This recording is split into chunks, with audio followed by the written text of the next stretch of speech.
Welcome back, everybody, to the Star Wars podcast, where we talk all things Marvel, Star Wars, and everything in between. Please take a moment to check our show notes to find our social media, merch, and more.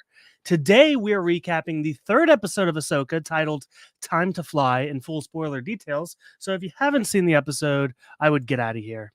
And I'm going to be doing this entire podcast with a blast shield on my face, but luckily, this man has always got clear vision. It's Tommy Pizzullo.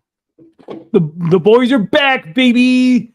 Here, boop, boop, boop, boop. Well, we're just flying around in space. But Michael, I think you messed with my presets. They're all messed up. I'm so sorry, Tommy. It's okay. Oh, forgive me. I gotta get better. I gotta be able to not use my presets. Yeah. We do have a guest here today. It's little Jason. Hey, Jason. Green-haired. Is that his name? Jason? I think it's. You got me confused because I have in real life friend. Yeah, your friend Jason. Hi, Jason, if you're listening. I thought you were surprising me. That would have been fun. It felt like an episode of Maury or Tommy. This is actually an intervention. We have your friend here, little Jason. It's Jason. Yeah, it is Jason, Jacen though, because it's Star Wars and they gotta just change a couple letters. Which I believe is actually the name of a character in Legends. I think that was like Han Solo and Leia's kid in Legends.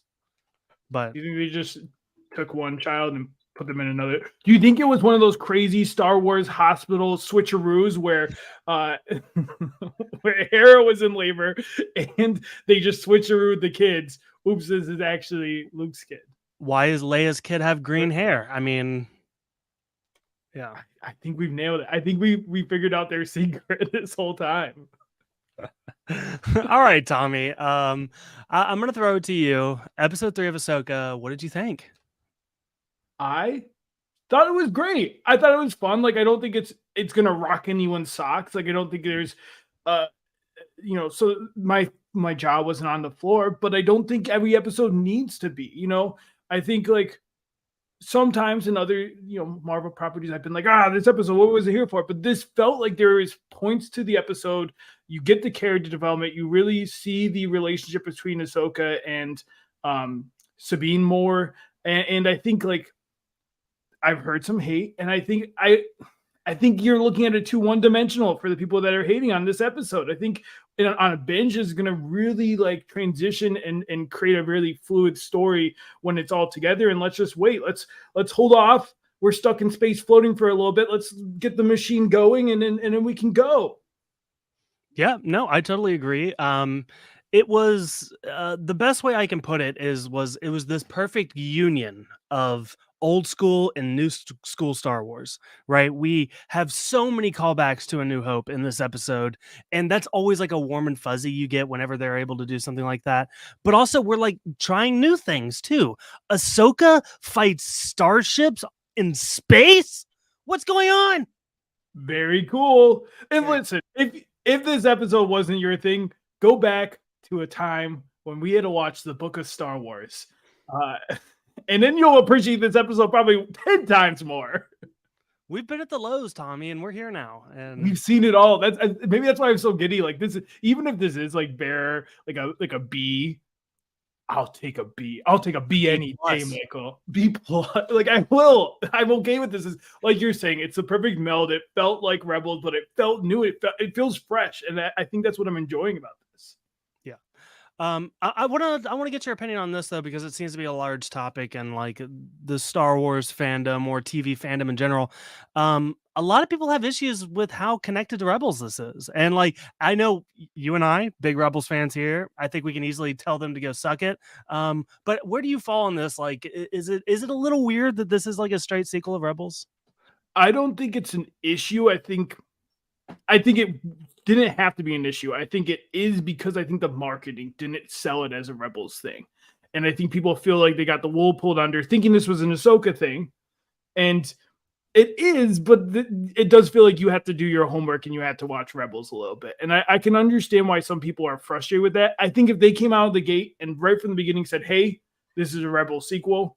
And I think they did say like, hey, you should watch Rebels, and everyone's like, why do I have to watch another show to watch this show?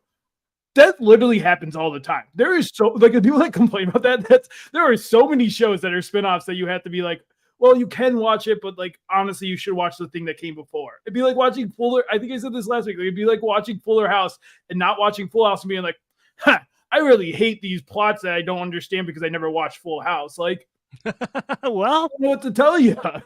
I mean, this is like this is our entire podcast, right? We're watching the thing before the other thing, right?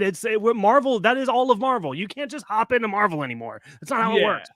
So I think if they would have marketed differently, I think people wouldn't be as up in arms because I think that's the only thing I can say that I think they did wrong was like not pushing heavily how this will be connected to Rebels and don't be upset when it happens because we're telling you up front that this is what's happening.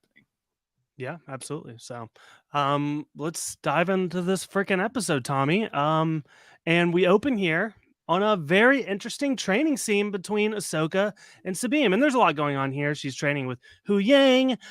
We get the blast shield back here to do some blind training. And this scene has a lot of like very heavy, like Eastern influences as far as like martial arts and samurais go. Like they're in a freaking dojo here, Tommy. What do you think of all this? I really loved it. I loved Huang's like the whole like I think we've seen that before, possibly, maybe not, but I don't know. I love it. It feels like when you're golf, you get one of those golf machines and it shows you your arc and it shows you how well you hit the ball. Like I thought this was so cool for the Jedi. And the whole scene in general, it had such a vibe to it. It also tells us so much about Ahsoka's style versus Sabine's style, and like the whole episode as a whole is definitely about that, right? Like Ahsoka needs to stop thinking about it from her point of view and start putting herself into Sabine's as a mentor. She needs to learn that aspect of because she's never done that. She was always the Padawan. She was never the master. So I love this scene. I think it was really good setup. I loved you're the worst candidate I've ever had. Why'd you tell her that? Well, it's the truth. Like so fun. The humor. This is what I'm saying. Like it felt like pure Rebels. Like you get a full scene, a full episode of Rebels. That's a training scene. It's not a big deal, and I love this. You get the humor throughout the episode. Yeah, I really thought this was a good way to start it out. Yeah, no, I had a lot of fun with this. I want to talk about like the parallels between Sabine and Luke Skywalker, which is it's very heavy in this. There are at least two lines that Sabine says almost verbatim that were Luke lines, when she is training and putting on the blast shield, and also later when she's in the gunner seat and celebrating taking somebody. Like it's kind of interesting to me because it's like, you might expect this from, I don't know, Kylo Ren or somebody that like is more related to Luke, but it's just interesting that like they're choosing to use these parallels on Sabine of all people. And it is, but the more I think about it as you're talking, it makes more sense than like an Anakin or someone because Luke and Sabine, what they have in similar is like the Jedi way was so foreign to them. Out of all the people we've seen, it was the most foreign because Luke was so out of it at that point.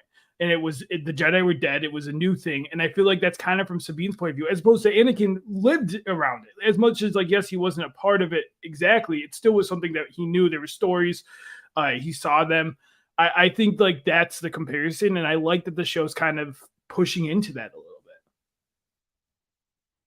You're muted. So let me ask you this. I don't know if we want to go full cameo draft at some point, but do we get Luke at any point in the season? Man, I've thought about it because obviously they set up that Ahsoka and him are homies, right? Like we've seen them hanging out at the temple. Do we get a Luke cameo? I could see it. Do we get a baby? Do we get Grogu? They go back to that time. It's like a flashback to set the timeline of all that. I think not, just because it seems like they're really focusing. Maybe in another season. I think this season is the Ezra Rebels conclusion season. So I feel like if we get further, totally, I think we're gonna get more cameos. I think if any cameos, it's gonna be Rebels cameos. But I would like it. Yeah, no, well said. I feel like we don't necessarily need it here, but okay, well let's move on from the training scene and we could talk about some Hera. Hera's got some interesting stuff going on in this episode where we see that she is very much wanting to present this idea of finding Thrawn to Mommy Mothma makes a return here. Chancellor, how dare you? You disrespect the Chancellor. I was very excited to see Mon Mothma back, and it's interesting that Mon Mothma, she basically, depending on the show she is either kind of the good guy or the bad guy, right? Where like she's very much somebody we're rooting for in Andor, and here she's kind of like being like, no, you can't do that. Well, did you get that from her? It was hard because she didn't give her opinion. I feel like all the other senators said that, and she's like, "Oh, I'll talk to them offline." But I think you're right. I think she just didn't want to say it in front of Hera because I think they have history. But it is interesting, and seeing her in this different light, like you're saying, it's like it's weird because in one show she's the main character, and now we're looking at her, and it's like, oh, you're second, like you're just here. You're not the person we're focusing on here. It's interesting because I haven't thought about that a lot with shows, because it does, we don't get that chance. I like the scene. I think for some people the political stuff is I like that it's becoming this through line throughout all the shows. It's like the connective tissue is all this mess that's happening with all the governments. Listen, you can learn a lot about politics from these shows, but I thought this was interesting from the senators. And what I really appreciate about it, it probably showed me the most Hera that I really liked of this. Like, she's a fighter at heart. She was born in a war-stricken planet. She, I think it is very poignant that they showed us her kid right afterwards, because there's a lot of parallels to she had to grow up in a war planet, and she does not want her kid to have to experience that like she did. Tommy, are you worried about Hera at all? The fate of Hera? No, I hope not, Michael. Now you're making. Now I am. I wasn't. I don't know. Like, if there, I feel like, Dave Filoni notoriously loves his characters, is not going to kill them off. But I feel like if there's anybody in the show that I feel a little worried about, it's Hera. I don't know what it is. I feel like they're setting her up for like this, kind of rebelling even within the new Republic, kind of becoming the hero. And then also they're setting up the Jason Syndulla stuff where, is he going to have his tragic backstory? I'm worried about it. Should we have a death draft? Have you, back when Harry Potter was first coming out, I remember there was a big death draft when book 7 was getting released of like, what are the odds of these characters dying? I think Hera's up there. Like, now, like if I'm ranking all of them, obviously bad guys, like, but if we're talking about heroes, Hera, maybe Ahsoka, but I think there's too much juice with Ahsoka to take her out. Sabine, no way. She is the mother of the group. I could see it. I don't like it. Can Jason just have parents? Not in Star Wars. Are you kidding me? You're right. You're right. What was I thinking? Hey, Jason, you better forget about your hand too, buckaroo. You're gonna lose it soon. I mean, that's the whole Jedi thing. Like, they take you from your parents. We've talked about this. Like, no, I know, and it would make sense that like Sabine and Ahsoka like raise hit. You're selling me a little. You're getting me because it would make sense. Like, he goes off with these people, it takes him out. They become they become the rebels, the second iteration of the rebels. They leave the government, seeing how toxic it was from the Hera stuff. Oh man. I'm sorry, I didn't mean to scare you. No, I think you're hitting on something, because there's definitely something coming. The senators were a little sus. We got the senator Zino, I think was his name. That was a little. I liked him a lot. I thought he was interesting, and I saw a little tidbit that he actually is the father of one of the main characters from Star Wars Resistance. Okay, now when are we getting the Star Wars Resistance live action sequel? At this point, they're just going to go, Squadron, get out. Come on, we need you thrown in. Yeah. Well, we'll not get probably the one they should make, which is the most recent games series that would be very fun in a TV show format. Hold on. Your draft. I think actually, if I put my money on an appearance from Cal Kestis anywhere, it's going to be in the Dave Filoni movie. And actually, I think that's the better place to have a death draft, because I do feel like that's going to be like the Avengers Endgame of all of these TV shows. So yeah, that's where my money's at. Okay, well, like, now that you got me scared about Hera, I will say I am liking what they're doing. I like this whole war, the idea that she's like, wartime doesn't stop just because you say it stops. Like, you have to constantly plug the pipe is still leaking. You just have to we now have cleaned up the mess, but we still have to put tape on the holes every time they show up. We can't just ignore that holes are going to keep coming. And I feel like that was her point during this. I think obviously there's going to be more coming from it, and I think there's definitely this like tension of like how long is she going to stay this government like henchman at this point, you know? Yeah, for sure. So, do you have anything else? The next thing on my list was Jason Sandula. Did you like the green hair? Uh, it's a choice. I'm interested to know the reason. I thought at first it was like, oh, maybe like Aunt Sabine like got him some hairspray. Like it was almost like that, like more of the punk route than like natural green hair because it's hard to, it looks pretty fake, so it's hard to tell if it was a choice like that. But take it or leave it. Well, you see him at the end of Rebels, and I think he looks like a little freak in Rebels. Like his hair is way more green in that. He looks like a little monster. Like I think You they want him to look more like a monster? no, I think they fixed him. I think he just needs to be a Oh, human or a well, Twi'lek. I think he needs to be human. I want to nix the hair altogether. Just make Yeah, him a regular. Yeah, just it's weird. Why would that make sense? How does that make sense? There's that the genes are only in the hair cells.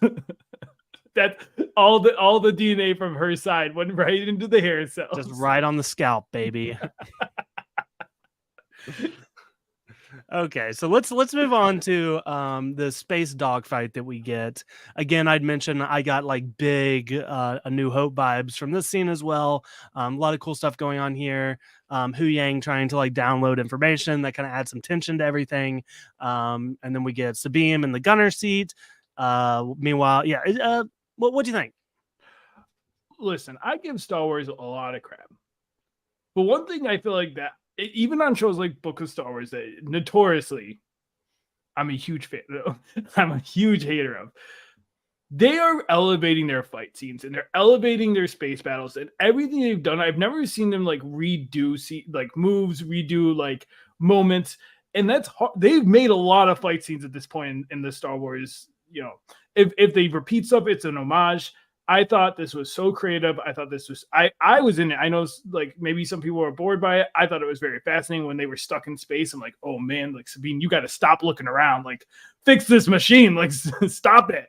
So I was into it, and I'm not big on battles, but I thought like the creativity of having her go outside and have to defend mono-y, a mono-y ship.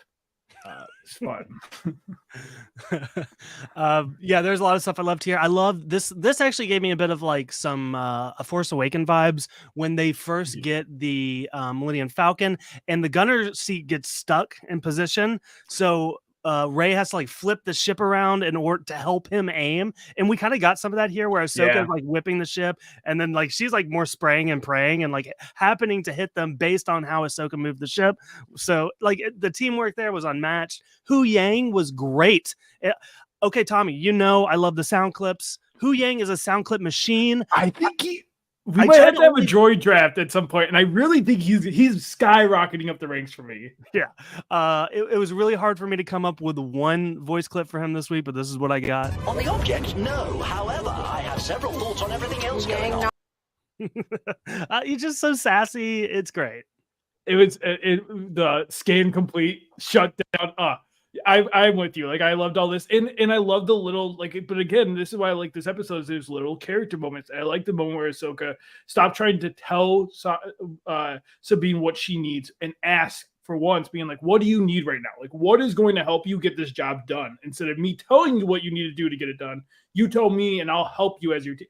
It's such a small moment, but I think it's going to be like it's what needs to be done in their whole Jedi training. Yeah, no, good stuff here. So, and more on the like outside.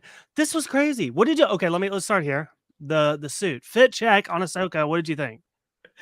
I do like it. The EV suits are very fun, or EVA suits. It's always just funny to me when it's like that was a very quick. That's got to be like how do you think they practice those changing? Like that was not a lot of time for her to have to get all of the tentacle hair into the compo. I'm just saying, like I feel like I would have been dead in the water. I would have been stuck in my suit as we're getting blasted out because. But I liked the suit. I thought it was fun. Yeah, I think it very much like matches her. I don't. I know the Lekus when like Hera has Lekus, and I think Ahsoka has Montrails. I think they're what is what they're Okay. called. But I like the suit matched her Montrails. I think, and then also kind of like the New Republic colors. Like I felt like I really liked the suit, so I was all about it. Yeah. I mean, I was actually spoiled on this. Oh. I opened up YouTube before I saw the episode, and I saw the suit, and it was like Ahsoka in space. I was like, what? Did it make you more excited, or like when it happened, was it like, oh, okay, I've seen this? I think it was a healthy tease. Like I Okay. would rather have not seen it, but like it didn't ruin it Yeah. by any means. So And there was humor. The thing that I'm enjoying is like the stakes. I definitely didn't think they were gonna die, right? Like plot armor galore for these two, but there still was like a sense of urgency, and then there was like lightness. That again, like this feels so much like what we.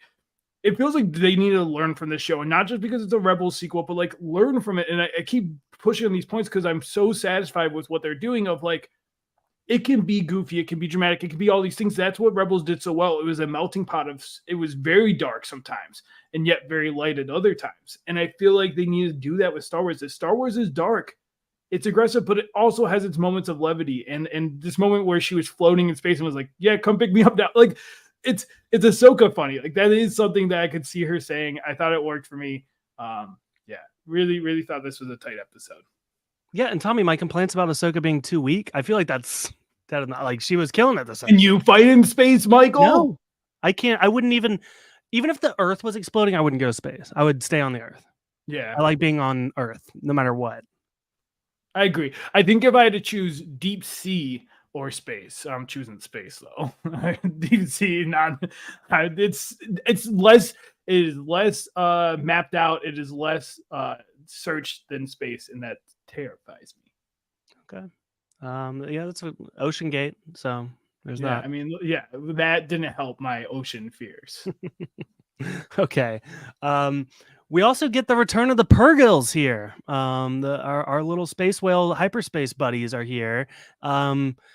Interesting way to bring them in, I guess. What do you think about them being here? I guess I don't I know. think they're going to be like important to how they get. Like, I think it's a plot point. I think it was fun to see them in like see them and get that recognition. They But looked great too. The CGI on that spot yeah, on. and I think it's like it's hard to tell now. If it's just a one-off thing, then I'd be like, it's fine. But if it actually does get used into how they're going to follow in the like, if I had to predict in the next episodes, they're going to try to stop this hyperspace thing. They're not going to be able to stop it, and then they're going to have to get on the whales or do something with the whales to follow behind and continue forward. So we'll see. Yeah. We haven't touched on the enemies of this whole scene, which were Hati and Morak chasing them and their starfighters. Tommy, there's so much chatter online about this Morak guy. People love him. He's the hot commodity right now. Even I in my like bomb shelter am getting little like verbs of like, "Ooh, is he blank blank? Is he this guy?" People want to know. My gut is I think this is a Mephisto situation. You think we're hyping it up more than like he's just a one-up? He's gonna become the next If that's the case, he's the next Boba Fett. Like if he's just like no other backstory, it's like this is his intro. I think he gets hyped up if that's the case. Then I think people get mad. I think this is like. I've guested on 2 podcasts outside of this since the show started, and it's been like the hot topic on both. Like people want to know, and I don't know. I'm a little worried. I do think so. Is this like Masked Singer? Is this like Like, take the mask, take it off? It's like Howie Mandel. I never watched. Jabba the Hutt. Yeah. How'd you get in there? Just to lay out some of the theories, I'm not going to break them all down completely. I think the biggest one is Ezra. I've heard things about Starkiller. I've heard things about I said there's Have a you lot. heard Dark Jar Jar? Was it just my take? I think you might be the sole person with that one. So good on when you. it happens, they'll be laughing. Yeah, for sure. So, yeah, I guess we'll see. I'm not holding my breath. I mentioned on the last podcast that I think it's a little convenient that like they have this character. It's kind of random, so I don't know. I will say I love this group of baddies. I'm almost kind of rooting for them just as much as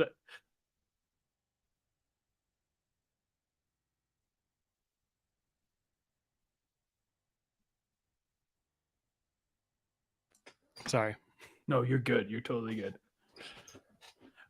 I love this group of baddies. Like I'm kind of rooting for them like more than I'm rooting for, not more, probably equal that I'm rooting to the Ahsoka group because they're like dynamic. Like there's so much personality there. There's so much going on. I feel like there's so much backstory that I want to know more about with them. And like it's what I wanted Obi-Wan. It's bad people to the Inquisitors to feel like, and I just never felt it from them. And I'm feeling it with these guys.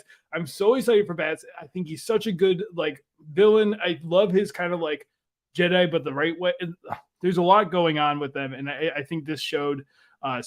Listen, I'm excited for whoever is behind the mask. If it's no one, just make his death epic. If I feel like he's gonna go, so just make him epic death and not just like a off screen or like in this like he just blows up in his fighter and it's like, oh, did he actually die there? Yeah. Yeah. I mean, you mentioned more like being kind of like the breakout character here, but I don't know if you're on my side of TikTok, the fan edits and thirst traps for Shin Hati or She's fun. She has that Ventress. I think we compared before. Like she has that Ventress vibe to her that makes her so captivating and like the almost like resting daggers that she's always shooting with her eyes. Like, yeah, she's definitely a breakout for me too. Like I think she's someone I want to see like be a foil to Sabine because they're like the younger apprentices that I think like I want to see more of their interactions. Tommy, kind of random. Mission Impossible guy. No. The newest Mission Impossible had Pom Klementieff, who plays Mantis. But her character in the newest Mission Impossible is basically very similar to Shin Hati, just kind of like just very chaotic and same vibe. So it's recent memory. So there's a comparison for everybody. Interesting. Yeah. No, I have no vibe. So for me, perfect. Full Mission Impossible vibe. So I've no idea. Is she could be like Tom? You could have told me she was like Tom Cruise's character. I would have probably said yes. Yes. She's taking them up the mantle for sure. So we end on a bit cliffhanger, I guess. They end up landing on this planet. And we see Balin, who's like, go and get them. So it's interesting. I kind of like how they go from like sky fight to land fight here. I think we're gonna have some cool stuff next week. I agree, and the hot take I'm hearing is that liking this ending is atrocious. People are saying worst ending in Star Wars ever I've seen. They didn't watch Rise of Skywalker.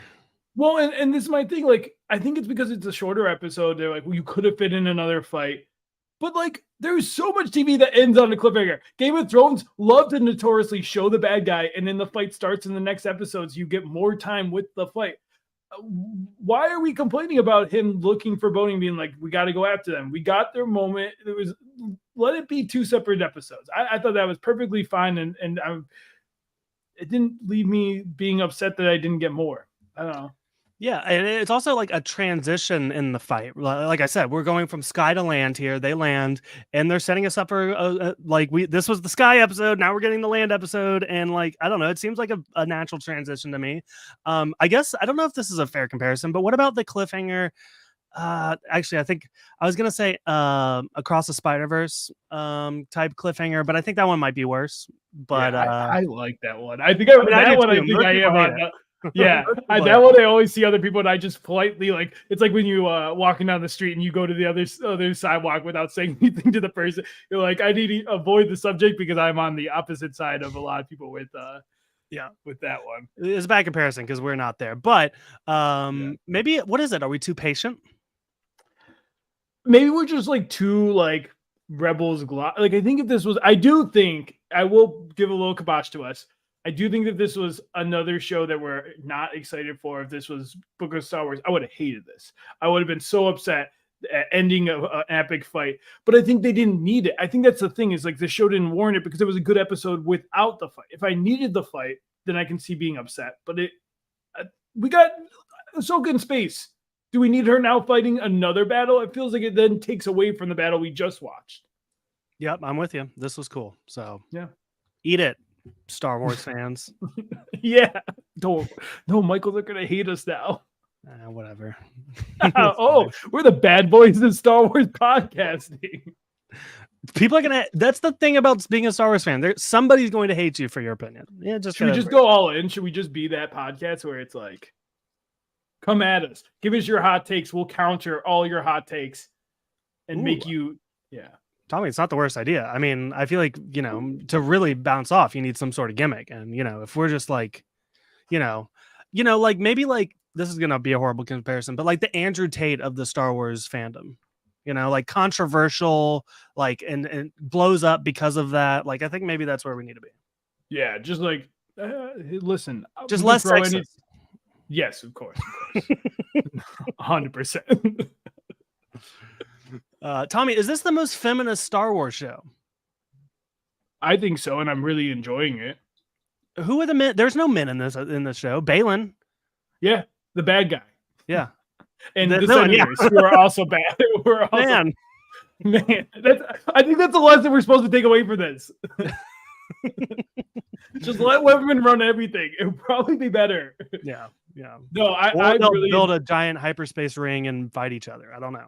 Yeah, because but this is even a good point. Like our main villain, who's controlling the Balin and all them, is a female. Mm-hmm. Like I think. I really hope Ezra just come in, and that's why I think we're gonna get Ezra at the end, and maybe we'll get like a Rebels spin-off show that focuses on that. Ahsoka becomes its own thing, because I think it is really important that like we do continue to show this female duo right now. I think the Sabine Ahsoka relationship is really interesting to me and really captivating, and seeing their dynamic and again just having two women on a screen for an entire episode without having them talking about a man. Like their drama is not focused around a fellow man or isn't interrupted by a man. It's do this. Anyone, like all shows should do this. Is this the first time Star Wars has passed the Bechdel test? I think that's a possibility. I honestly think you're right. But watch, I'm still nervous. They could still mess it up, Michael. Yeah. They could still mess it up. Because it's still kind of about a man. Like, let's be honest. Like, they're still searching for Ezra. It's still kind of like, I'm saying like, oh, it's so. They're still not hitting it 100%. Yeah. All right. Yeah. Good point. All righty then, Tommy. What else? What else in the episode about Ahsoka? Predictions? I think I made a couple throughout. I'm excited. I'm just really hopeful. I think at this point, I'm feeling as hopeful as I was with like Loki. It's like putting myself back in those shoes. It's like WandaVision. Like those are the shows that this is reminding me of how I feel. So far so good. We'll see how they got quite a few episodes. I think we're going to spend a bit of time in this area. I don't think they go back. Like I think if anything, it's just going to be a one direction to Ezra. I don't think we're going to, reconvene, go back to their home, have like a down episode. I think it's going to be all systems go. Hera's going to sneak out and join them. That's one of my predictions. She's going to go rogue. I think it's going to be like the, when Han Solo comes back to save Luke. I think that we're going to get a similar situation there where like mid-fight, she shows up. Do you think she shows up with Zeb? She got the band. That's how we don't have to do the whole like song and dance of going to find Zeb. We just yada yada all that. She already went and found Zeb. Cut that out, trim that fat, and just continue on them. I think that's what you do. Love it. I'm here. I don't need them going to this. Yeah. I don't need. Well, they already have the character art. Like the minute I saw him in the other show, I was like, well, we have to get him. At that point, it feels like a slap in the face if they don't give him the whole crew together because you already did the work of creating the character art for it. Yeah. So, hold on to that, everybody. Tommy, short episode, short podcast. But I guess we can talk about some things here at the end. Do you have a recommendation? I do. Some big things have come out like back to back. One thing that I haven't watched personally, but friends have, recommending it because anime live actions are usually pretty bad, guys. And I've heard the One Piece live action that just came out on Netflix actually pretty good. It's not bad from what I'm hearing. I can't. This is not a Tommy personal rec because I don't. I can't speak on it. But I'm hopeful that it's good. So more anime live actions are good and not Death Note and all these other ones that were really, really bad. But my personal one. Well, hold on. I got to comment on this. Sorry, you're right. I hate it. I'm not gonna watch it. Why are we doing this? What's the point? I know. It's like I've never watched an animated project and said, this should be live action. I don't watch the Disney ones. I don't watch the anime ones. Like I hate live action remakes.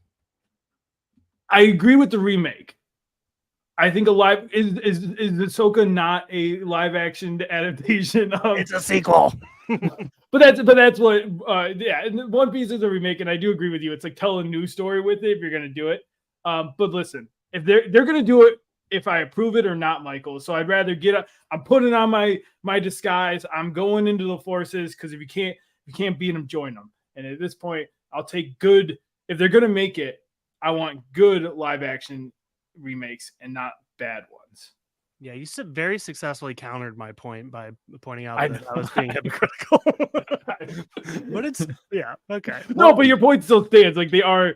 At the end of the day, let's make creative content. That's a whole other podcast we can do about how original content should be out there. Look at everything everywhere all at once. How people were captivated just because it was something so original that we've spent so many years not watching original content and just watching comic book remakes and all these other remakes and all these other adaptations of just adapting content and not creating original stories anymore. Okay, sorry, I cut you off. Let's get to your real rec. No, it was good. I could go on a rant. My real rec. So this one's kind of like Ahsoka in the sense that I do think you need to watch something before it. I don't think you have to, but I think it would help with the watching content because there are references and you're definitely picking up at a certain point. Is Fiona and Cake has come out on Max. It is the spin-off, but I would honestly say having watched it, the sequel of Adventure Time. I loved it. I thought the first 2 episodes were really solid, very paid homage to the content that came before, but feels very unique, new, fresh, original, whole different concept going on and hitting on already beats that I'm like, oh man, this is already because Adventure Time was on Cartoon Network. This is on Max. They can get a little bit more PG-13 with this, and they're going places that I'm really excited to see how they nail this ending of this first season. Awesome. I was not an Adventure Time. Like I was like a side. Like I don't know. I watched regular show. Like those 2 shows always came on. I didn't get into Adventure Time much. So maybe it's time to catch up. I think the thing with Adventure Time is there's a lot of episodes that are just episodes, but when they get, it's back in that time where it was taboo to have plot animated shows. And so once they get into the plot and you get into the plot heavy stuff, it's pretty fun. I could see out of all animation, I do think it could be your journey because it is that kind of like fantasy, medieval-y kind of vibe, D&D-ish, I love, but it's got that vibe to it a little bit too. Yeah. All right, I've got 2 recommendations kind of in this similar vein, one that I haven't experienced yet, and then one that I have. And they're both video games, right? But there's a new game that's coming out tomorrow that I am super excited about, and I want to make sure it's on everyone's radar. StarCraft is here, baby. StarCraft is the next game from Bethesda, who famously made games like Skyrim and Fallout. So, if you everyone has heard of those games, you know what to expect. But this is like Skyrim in space, right? We're talking about Star Wars. We're talking about sci-fi. If that's something you're interested in, definitely check out Starfield and then hit me up because I'm going to be playing it and I want to hear people's thoughts. Are you is that any interest to you, Tommy? I've heard of this. Like, I feel like I've definitely heard of it. I am interested. I feel scared because it feels very overwhelming. There feels like there's a lot out there already. That's my only. It's the same with I don't know if you heard of Baldur's Gate 3. Yeah. But that's another one that feels very heavy to jump into because it's the only thing that helps me there is it's a D&D inspired, I believe, or D&D's game. But if I try it, I would need you to help walk me through and set me up with anything I need to know. Well, how about when I actually play it, I'll tell you if you should play it. Okay, good. That's fair. Now, a game I have been playing that is a lot of fun is called Teardown. And Teardown is kind of like a 16-bit type. It's kind of like Minecraft almost, but a little more scaled up, I guess, where like you're kind of dropped into this world and you have these missions, and the entire point is to like destroy things, and it's so much fun. Like you're driving trucks into buildings to get things, and there's so many. It's just fodder for so much stuff going on. And then the mods for this game are incredible. The game really embraces the mods, which you don't see a whole lot. Like there's a mod you could just most games you have to go to a separate website to find the mods. The mods are in the game and they're encouraged. So they're creating a lot of cool stuff with it, and it's a lot of fun. It's like back in the day, like I remember like when I first started playing the Grand Theft Auto games, like that, I would let my anger out on Grand Theft Auto games, and I'll just leave it at that. But this is the game that lets some steam off and like blow down a building. I've definitely heard of this game. I have not played it, but it has. I've seen the image of the icon. When you're watching a TikTok and it's like a podcast or something, and then they have like the game below it, and like there's like a game going on. That is used for a lot of those. So you probably have seen it in there. So yeah, interesting. Better than Subway Surfer though. Okay. You hear that, Subway Surfer? We're anti you. Tommy, what else before we sign off here? I think that's it for me. I'm trying to think if there's any news out in the world. Bob Barker died. That was pretty sad. I wasn't. What was it? Price is Right. I didn't. Yeah, well, you're not a game show guy. I was at 12 o'clock. You sitting. There's not much on. It's either soaps or Price is Right. So I did watch some. I liked Who Wants to Be a Millionaire. That was a big game show for me. So. Mm-hmm.